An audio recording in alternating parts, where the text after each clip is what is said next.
So is this, are cell phones, for some people, are cell phones some inmates' only way to the outside world? Is it through a cell phone? Yeah. Let me ask that. If you're married, how does your spouse or your wife come and see you? Can you get like a weekend or a visit with conjugal visits? Feds don't have conjugal visits. Okay, what about your kids?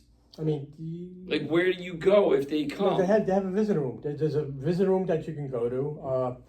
You get patted down. They go through security, but you really can't do anything. There's too much staff in the visitor room.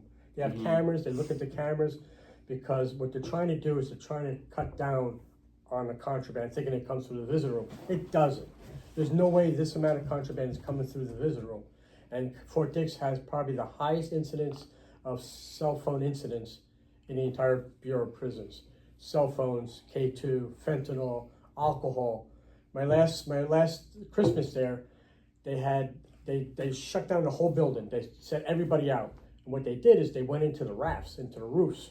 They were looking for the alcohol. It was equivalent to the depth security, like the second most powerful person at Fort Dix is going in the roof. Dr. Codgers is going in the roof. She's about 5'1", looking for alcohol. So people are drinking, people are smoking, people are. I mean, you shooting up heroin in there or what? Well, the boxing, is that what they call it? Suboxone. Yeah, there's a lot of that. I'll tell you this. That's like every jail. I feel like I hear that now. I went there as like one of the silver linings. I felt was like good because I was a pothead. I was like good. I think even Steve could attest to that. Wow. I was a pothead, and I thought going away for 25 days would be a good way to beat it and like never smoke again. The hallways reeked of weed. There was guys smoking all the time. Mm-hmm. There was wax that they were making, and it just like hash or hashish. It's high concentration of THC. Exactly, he knows. And the thing is, the commodity at Fort Dix is stamps. It's a book of stamps to pretty much buy you anything. And a book of stamps at Fort Dix. Okay, because people want to write their letters. Well, not even letters. That was the commodity. That was your money. And like cigarettes. And every book of stamps was your money. Was $7.50. It was equivalent to $7.50.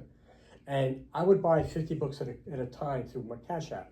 And I would use the stamps. Oh, so you could have bank accounts. You could have all these different things, and then you have your phone. Yeah. But then if they take the phone, then all your apps are on this phone. You're done. Pretty much. You gotta remember your passwords. But what a lot of guys do is they'll have a phone. I had my phone. I rented my phone out.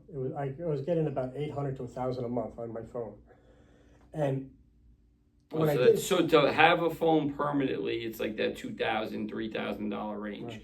But if you want to rent it out to someone, there was a book of stamps, and just a constantly book of stamps went for like an hour.